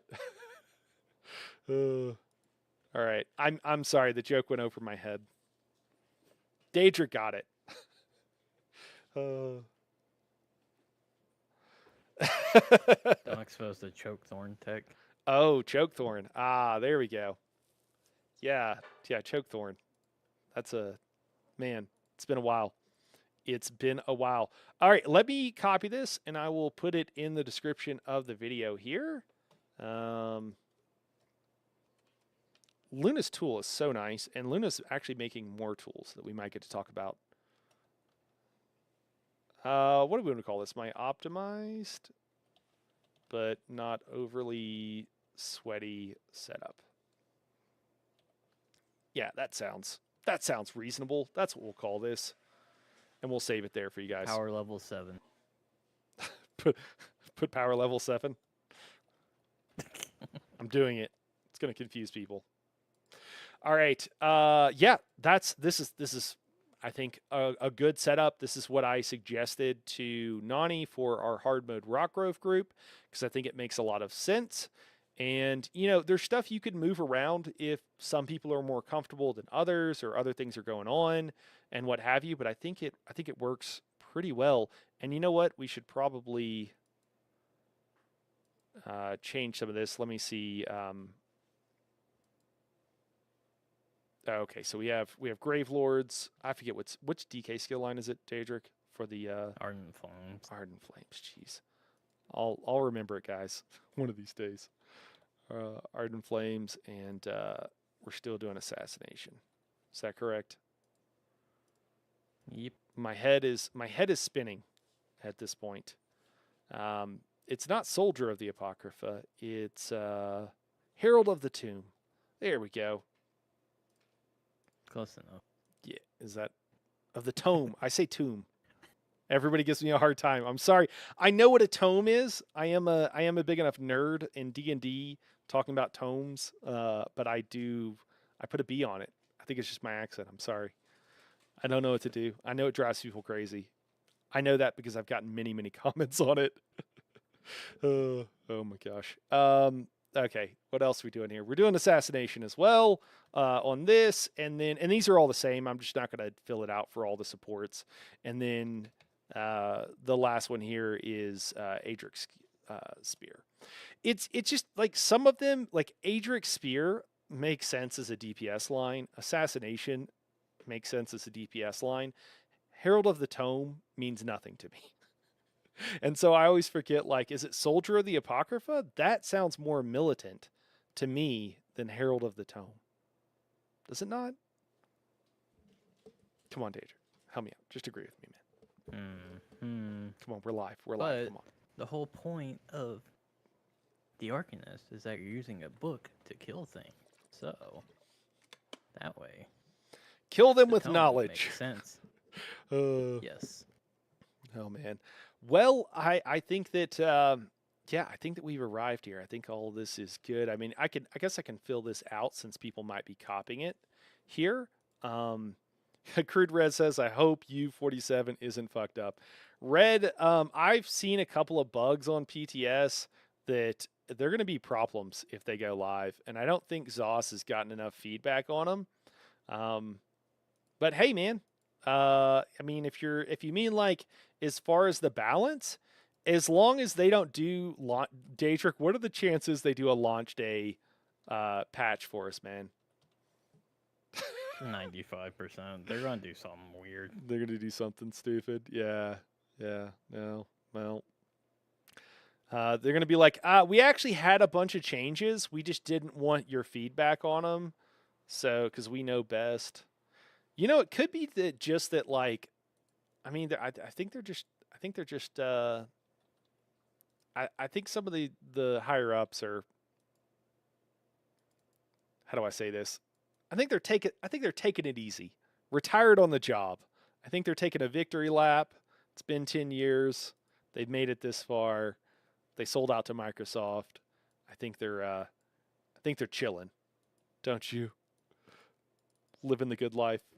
Hey, man, just push out some patches. Don't really care what happens. Yeah. Pretty smooth job. Yeah. I mean, you're not getting fired at this point, right? If you haven't been fired by now, you pretty much got job security. You've been working there for so long. You're an expert at it. Like, nobody's going to question you. Who else is going to do it, right? Oh. Nino says, quote, "We know best," but also deletes VOD after the player versus dev PvP stream.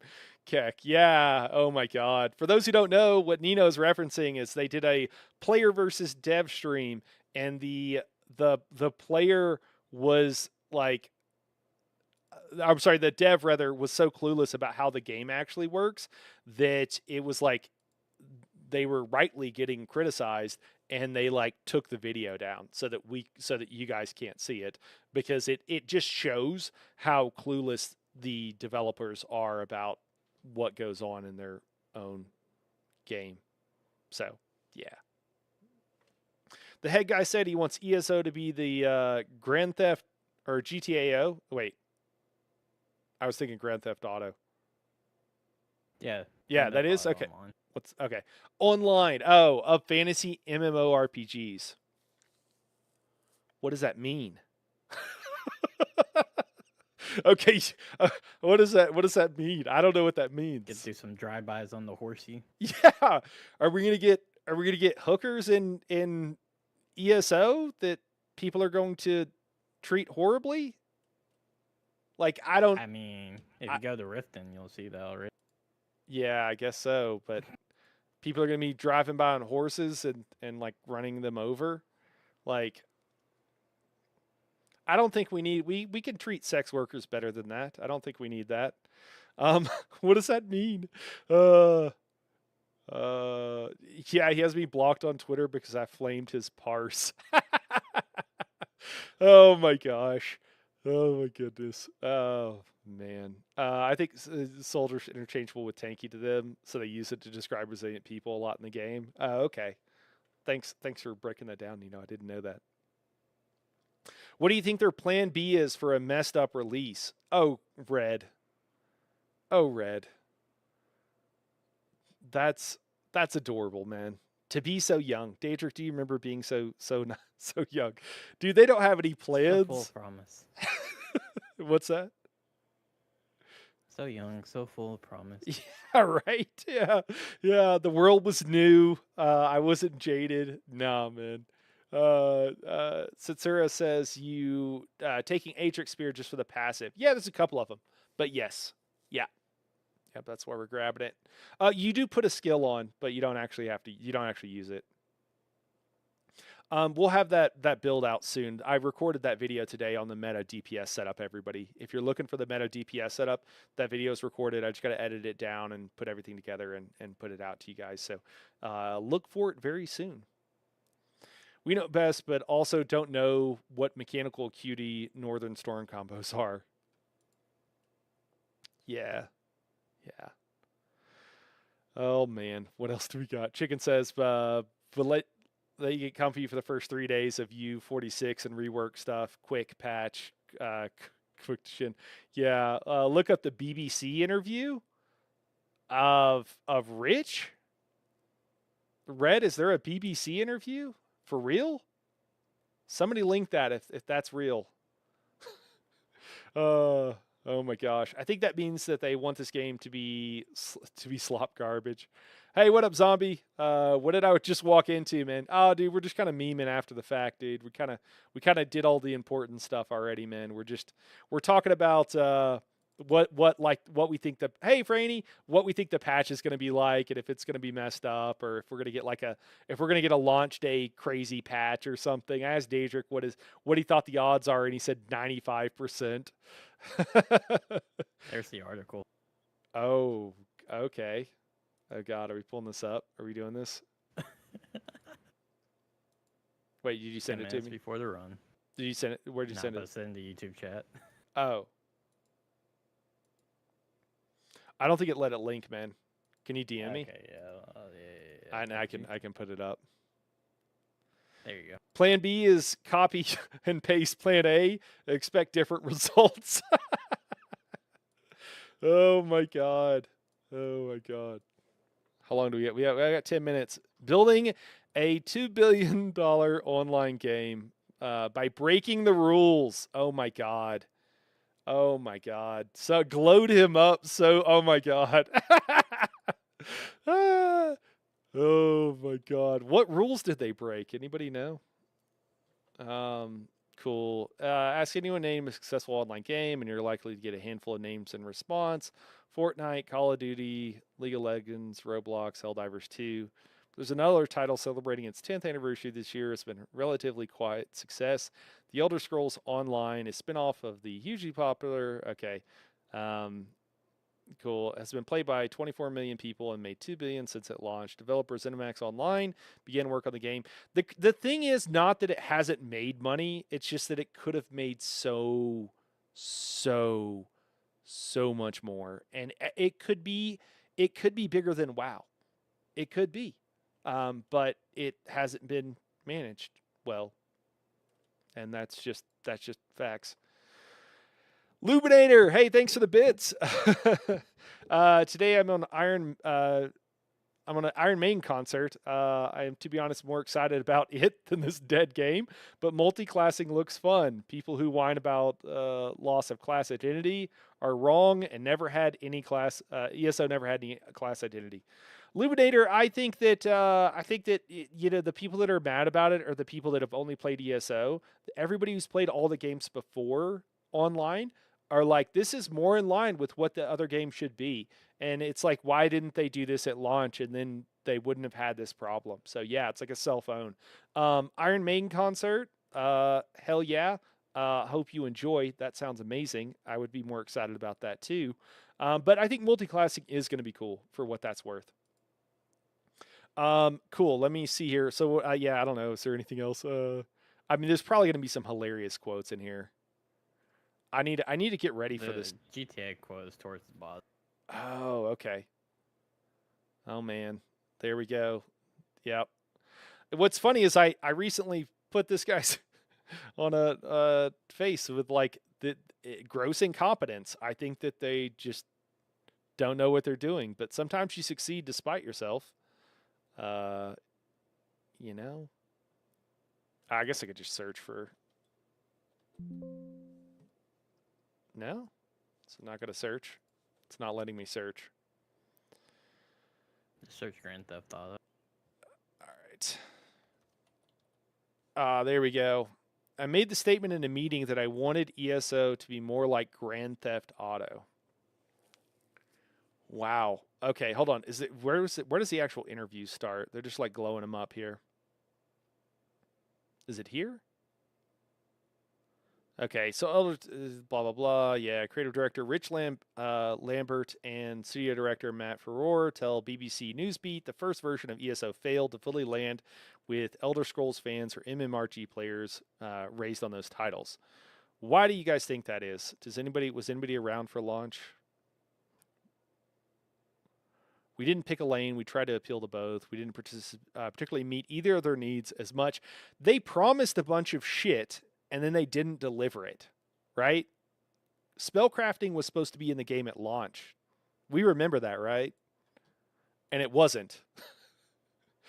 The ESO had some great ideas that never got put into the game. Sorry, what's that? It only took 10 years to get it. I mean, that's a reasonable timeline. Yeah, yeah. Warden was in the beta. Okay, there you go. Nino's played since beta. Nino's like an OG and knows a lot. Nino was also in the creator program, so I really appreciate you always that you come to chat, Nino, and that you drop your knowledge on us. It's incredibly valuable to me personally, and I'm sure it's valuable to everybody else. Um, it all comes back to the MMO player versus the Elder Scrolls player. Yeah, at its core. Yeah. Yeah, different design issues. Robert Harden says, "Oh my gosh, we're chat's blowing up." Robert Harden says they already tagged on that end, but was trying to make sure he doesn't get. Oh, did I miss something? Oh, I saw Chorus canceled tonight. No, I didn't. I didn't, Robert. Oh, okay. So, well, I still have another run. I guess we just don't have anything after that. Okay. All right. Well, thanks for letting me know. Evening. Have you seen the Kontho video talking about how Zoss did a bunch of things wrong? So, hey, Big T. I'm just trying to seeing you in it talking about the problems. I haven't. No. Did I made it in somebody else's video? Talking about the issues. I'd love to see that. I'd love to see what somebody had to say. Nino says they can figure out if they want it to be an MMO in the Elder Scrolls universe or an Elder Scrolls games with multiplayer. Yeah, I think that is not. I think that is a issue of their lack of imagination. Honestly, I don't think it's as big of an issue as they made it out to be. Oh, an ESO game, but it's an MMO. How do you even do that? That's just a lack of imagination. I mean, they did it with scribing, right? It just took them 10 years. Is one way of doing it, and I think that them acting like that was their biggest problem. Is I believe that they honestly think that, but I think that just shows that they lack imagination, which I feel like should be a crime if you're a game developer. To be totally honest with you, am I being over the top, Daedric? No, off with their heads. Guys, we got to hop in to ESO and we got to hop over to our run. I'll just catch up on chat here the last couple of things. Nino saying it was broken and unplayable, and it took them 4 years to add it back in. Yeah, ESO was mainly PvP focused. Then they launched and said, "Hey, people like PvE more." Yeah, so a lot of this stuff wasn't like, oh, they told themselves this story about like why it was a problem, and I think that they believed themselves. I've had this happen. You guys have ever had this happen with like friends or family members or something? I remember some of my family members they told the story, and it's like that's not the story, but they've told the story often enough, and I'm like, I know you want that to be what happened, but that's not what happened. And you look worse in the true telling, but they've told it so many times that I think they believe it, and I think that that's what happens with Zoss. And like their most recent thing where they paid a couple of podcasters to interview them and tell a story, it's all just like PR, but I think that these guys are drinking their own Kool-Aid and actually believe what they're selling. And like, I'm not trying to hate on anybody personally, guys, but it is kind of sad. And it is just like, yeah, that they think they've done a great job and they've convinced themselves of that. And I think that sometimes people succeed despite themselves. Um, Illuminator giving some bits here. I just want to read this.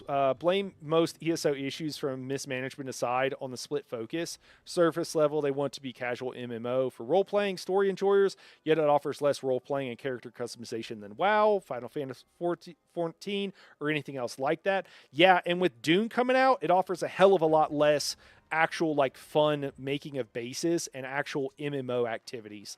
So just like triple down on that. Absolutely. I'm going to be in so much trouble, guys. I'm going to be late.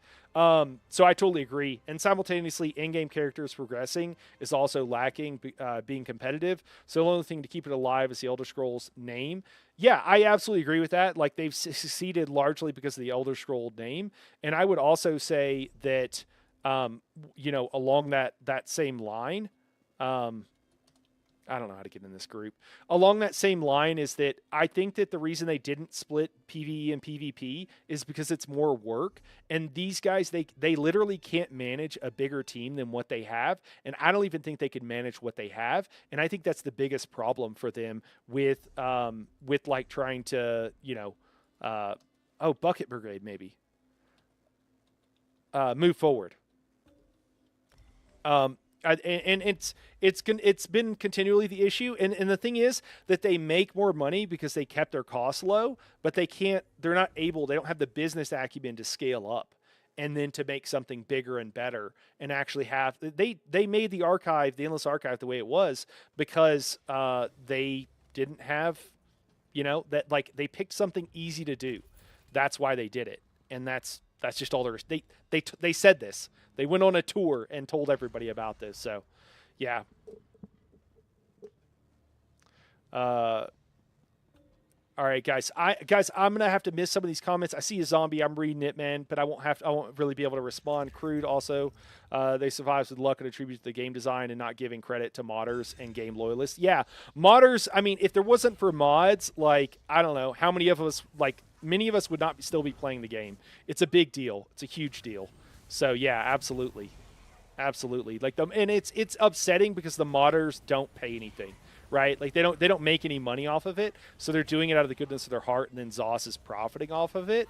And if they weren't making a killing, it wouldn't bother me, but they are, and so it's kind of upsetting. And they also do things that aren't for the fun of the game. So they have community members and people that are doing things for the good of the game, and they themselves aren't willing or able to do that. And that stuff kind of, like, my inner paladin just gets pissed off about that, if I'm being honest. Yeah. All right, guys. I need to, best RP in Star Wars The Old Republic. Zombie loves it. Every other MMO. Star Wars The Old Republic is greater than every other MMO together for RPing. Okay. Dude, Zombie, I'm going to try it, man. I'm going to try it. I'm sorry that things didn't work out this week, but I am going to try it. It's been too long. You've been asking me to, and I'm going to be like, why the hell didn't I try this sooner? Zombie was right. I know you are, but I just haven't made the time. All right, guys, on YouTube, I have to end this stream technically, and it should kick you over to the new stream, where we'll be doing some Godslayer run here. Hopefully, I need to be able to end this stream and get over without killing the group, so that's going to be fun. Maybe I can get enough for a glyphic here and drop that. Maybe I'll try that. Chat will be down for just a second while I do that, guys, so just keep that in mind, okay? Yeah, they're taking player-made add-ons and copy-pasting them into console. Yeah, dude, it's pretty upsetting what they're doing, man. I appreciate you pointing it out, though, Zombie. It's really good to know that. And for